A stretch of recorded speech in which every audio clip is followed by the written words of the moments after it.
Imagine कीजिए आप Sunday को बैठे और आपने सोचा आलू के पराठे बनाने हैं और गए किचन में, देखा आलू तो है नहीं।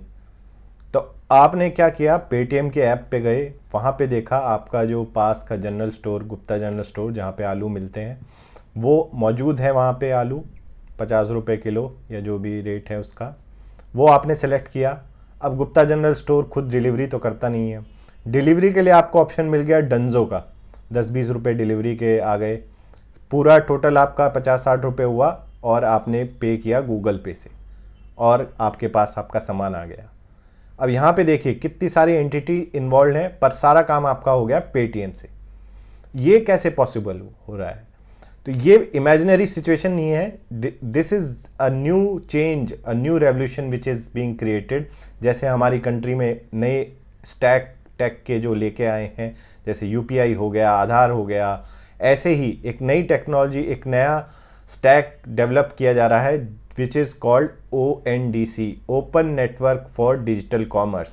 और आज के टेक ट्यूजडेज के एपिसोड में आज हम उसी को अनकवर करेंगे, जानेंगे ये कैसे वर्क करता है और क्या क्या इसमें प्रोज हैं, क्या क्या इसके कॉन्स हैं और क्या इसमें कैपेबिलिटी है रेवोल्यूशनाइज करने की डिजिटल कॉमर्स को।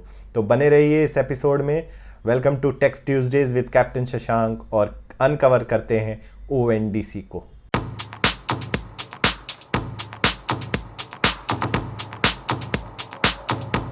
तो जैसे हमने एग्जाम्पल में देखा कि एक लोकल रिटेलर जो किराना की दुकान है वो आपके पेटीएम के ऐप पे आ रहा है। अब वो पेटीएम के ऐप पे आएगा कैसे? तो इसका बैकएंड में बहुत काम हो रहा है। तो ई समुदाय करके मान लीजिए एक ऐप, मान लीजिए क्या है, एक ऐप जिनका काम है, जैसे डंजो ने भी जब स्टार्ट किया था तो उनका काम था बहुत सारे जो रिटेलर्स हैं आपकी विसिनिटी में, यानी आपके नियर बाई, उनको डिजिटल चैनल पे लेके आना, मतलब ई कॉमर्स इनेबल करना, उनके जो भी उनकी शॉप है उसको उनका डिजिटल स्टोर बनाना। तो ई समुदाय ऐप वही काम करता है, वो बहुत सारे लोकल किराना स्टोर्स को हेल्प करता है डिजिटली उनके स्टोर को कन्वर्ट करने के लिए। जो भी सामान उनकी स्टोर में मौजूद है वो आपको ऐप पे दिखेगा। अब ई समुदाय ऐप की मैं बात कर रहा हूं जिसका आपने नाम सुना भी नहीं हो शायद। अब वो ऐप ये कोशिश कर रही है, उसने बहुत सारे रिटेलर्स को ऑनबोर्ड भी कर लिया, लेकिन हम जैसे कंज्यूमर्स ने तो नाम तक नहीं सुना ई समुदाय ऐप का। यहां पे आता है पेटीएम पिक्चर में।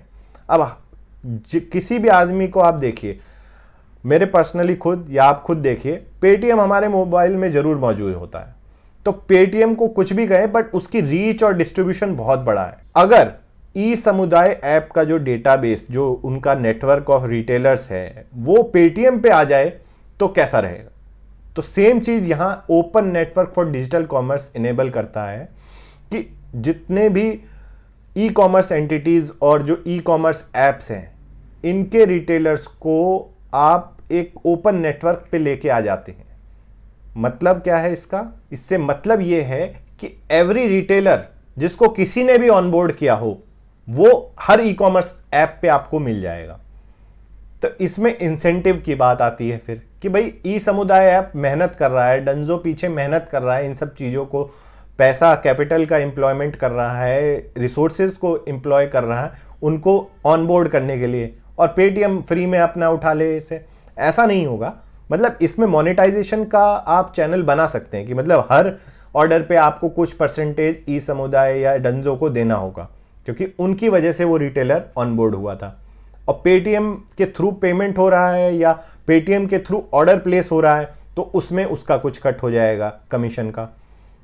तो इस तरह से मॉडल वर्क कर सकता है। बेसिकली इसकी जरूरत क्या थी? हर ऐप अपनी खुद की इंटरप्राइज सॉल्यूशन पे वर्क कर रहा है। मतलब डंजो अपना वर्क कर रहा है, पेटीएम अपना वर्क कर रहा है, ई समुदाय ऐप अपना वर्क कर रही है। अब इनको अगर हम जोड़ने जाएं तो बहुत ही मतलब एक कॉम्प्लेक्स सिचुएशन हो जाएगी कि हर ऐप को हर ऐप से जोड़ना बड़ा मुश्किल हो जाएगा। तो यहीं पे हमारा ONDC, open network for digital commerce, जो बहुत सराहनीय बात है कि हमारी कॉमर्स मिनिस्ट्री का इनिशिएटिव है, जिन्होंने इसको पिछले हफ्ते 30 अप्रैल को सॉफ्ट लॉन्च किया है 150 करोड़ की फंडिंग के साथ। सबसे खास बात क्या है इस ओपन नेटवर्क की? बेसिकली एक ओपन एंटिटी है, मतलब इस पे किसी एक आदमी का अधिकार नहीं, दूसरा, ये न्यूट्रल एंटिटी है, नॉट फॉर प्रॉफिट है, मतलब ये प्रॉफिट कमाने के लिए। जैसे आप यूपीआई में देखते हैं, यूपीआई एक बेस टेक्नोलॉजी या इंफ्रास्ट्रक्चर है जिसको गूगल पे भी यूज़ करता है, पेटीएम भी यूज़ करता है, आपका ये फ़ोन पे भी यूज़ करता है, और UPI itself does not make any money. वो एक नॉट फॉर प्रॉफिट ऑर्गेनाइजेशन है। तो जो ये ओएनडीसी है, फिर ओपन इकोसिस्टम को यूज़ करते हुए बनाया गया है, पब्लिक डिजिटल एसेट्स का यूज़ करते हुए।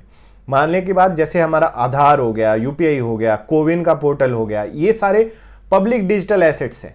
इन सब की मदद से इसको बनाया जा रहा है। और फिर अब नॉट जस्ट रिटेलर्स, उसके बाद आप इस पे restaurants, hotels, last mile delivery operators को भी ऑनबोर्ड कर सकते हैं। तो इसका एग्जाम्पल क्या हो गया? मान लीजिए जैसे हमने पहले एग्जाम्पल में देखा था, आप पेटीएम के ऐप पे गए, आपको आटा ऑर्डर करना है। अब आटा ऑर्डर करने के लिए आपके पास 2-3 ऑप्शन दिखा रहा है। हम सिंपल तरीके से देखते हैं। गुप्ता जनरल स्टोर में 50 रुपए kilo without delivery, modern general store में 150 रुपए किलो विद डिलीवरी। तो आपने सेलेक्ट किया गुप्ता जनरल स्टोर, 50 रुपीज़ पर केजी के हिसाब से, लेकिन उसमें डिलीवरी तो है नहीं। अगेन आपके लिए डिलीवरी के लिए 2 ऑप्शन आ गए, एक डंजो आ गया और एक गुड बॉक्स आ गया। डंजो कर रहा है 20 रुपए में और गुड बॉक्स कर रहा है 30 रुपीज़ में। आपने डंजो सेलेक्ट कर लिया, फाइनल आपने पेमेंट कर दी। तो आपने ये देखा, हर पार्टिसिपेंट जो ई कॉमर्स के चेन में अवेलेबल है वो सारे उस पे मौजूद हैं। सारा हो कहाँ रहा है? पेटीएम के ऐप पे। तो सबका बीच में अपना कमीशन और अपना इंसेंटिव इन्वॉल्व है। लेकिन आपको एज ए कंज्यूमर बहुत सारे ऑप्शंस मिल रहे हैं एक ही जगह पे, और जो सेलर्स हैं उनको बहुत सारी ऑडियंस मिल रही है विदाउट मेकिंग मच एफर्ट। तो अभी तक इस पे 150 रिटेलर ऐप्स जो हैं ऑनबोर्ड की जा चुकी हैं। एंड इसको हमें एग्जाम्पल तो बहुत सिंपल सा था, इसको और अगर हम स्केल करेंगे तो it has an ability to revolutionise digital commerce. ये तो सारे इसके अच्छी बातें हो गई, प्रोज हो गई। कॉन्स क्या है? अब क्या है कि इस एक ऑर्डर जो हमने एग्जाम्पल लिया था, इस पे आप देखिए कितने मूविंग पार्ट्स हैं। आपका रिटेल स्टोर, पेटीएम के ऐप, जो आपको डिलीवरी कर रहा है उसका एंटिटी जैसे डंजो या फिर गुड बॉक्स, और पेमेंट जिससे आप कर रहे हैं। तो इतने सारे मूविंग पार्ट्स हैं। तो अगर मान लीजिए गलत कुछ हो जाता है या ऑर्डर आप तक नहीं पहुंचता या ऑर्डर गलत पहुंचता है, तो लायबिलिटी किसकी हो जाती है फिर? तो ये चीज़, इस पे थोड़ी वर्क करने की हमें अभी ज़रूरत है। और इसके अलावा ये चैलेंज भी है कि अभी आप देखिए हमारी कंट्री में अराउंड 12 मिलियन रिटेल स्टोर्स, किराना स्टोर्स हैं। उसमें से सिर्फ 15,000 के आसपास अभी ऑनलाइन इनेबल्ड या फिर डिजिटल स्टोर ऑपरेट करते हैं। तो अभी तो स्कोप बहुत ज़्यादा है, मतलब आपके पास अभी लिमिटेड अवेलेबिलिटी ही मिलेगी डिजिटल स्टोर्स की, जो किराना स्टोर आपके लोकल वाले हैं। दूसरा, डिस्काउंट क्या छोटे रिटेलर्स दे पाएंगे, compete कर पाएंगे बड़े रिटेलर्स के साथ? बड़े रिटेलर्स के पास ज़्यादा फंडिंग होती है, ज़्यादा फंड्स होते हैं, ऑपरेशनल एफिशिएंसी होती है, तो वो ज़्यादा डिस्काउंट्स दे सकते हैं। तो स्मॉल रिटेलर्स कहीं ना कहीं पीछे रह सकते हैं इस चीज़ में। तो ये सारे जो प्रॉब्लम्स हैं इनको रिजॉल्व करने की ज़रूरत है। उसके अलावा जो अभी डिजिटल कॉमर्स है वो जस्ट 4.3% है पूरे रिटेल ट्रेड का। तो अभी तो बहुत ज़्यादा स्कोप है इसको बढ़ाने का। लेकिन कहीं ना कहीं हमें ये समझ के ओएनडीसी के बारे में ज़रूर पता चलता है कि इसमें कैपेबिलिटी तो बहुत है। मतलब this can be a WhatsApp movement for our retail industry. मतलब इतना ज़्यादा स्केल किया जा सकता है चीज़ों को। आपके पास एज ए कंज्यूमर इतने ज़्यादा ऑप्शन आ सकते हैं, बहुत एफिशिएंट आप यूज़ कर सकते हैं अपने पैसे का। सेलर्स के पास इतने ऑप्शंस, इतनी रीच मिल सकती है। जैसे गुप्ता जनरल स्टोर को पास उतनी ही रीच थी जितनी उसके पास आसपास के लोग उसके फिजिकल स्टोर को विजिट करते थे। लेकिन अब घर बैठे आप उनके without having a delivery person वो इस चीज़ को मैनेज कर सकते हैं। तो उनके पास भी बहुत ज़्यादा ऑप्शंस आ जाते हैं। तो ये एक एक्साइटिंग जर्नी है। हमारी country is at cusp of digital revolution, और ये ओएनडीसी उस हाईवे को दर्शाता है जहां हम अपनी टेक्नोलॉजी और अपने टेक स्टैक का यूज़ करके आगे बढ़ सकते हैं। तो अगर आपको ये समझ आया तो ज़रूर लाइक करें। अगर आपके कोई डाउट्स हैं कमेंट करके बताएं, और if you like the video please like, share and subscribe to the channel. Thank you for watching. I will see you in the next episode of Tech Tuesdays. जय हिंद।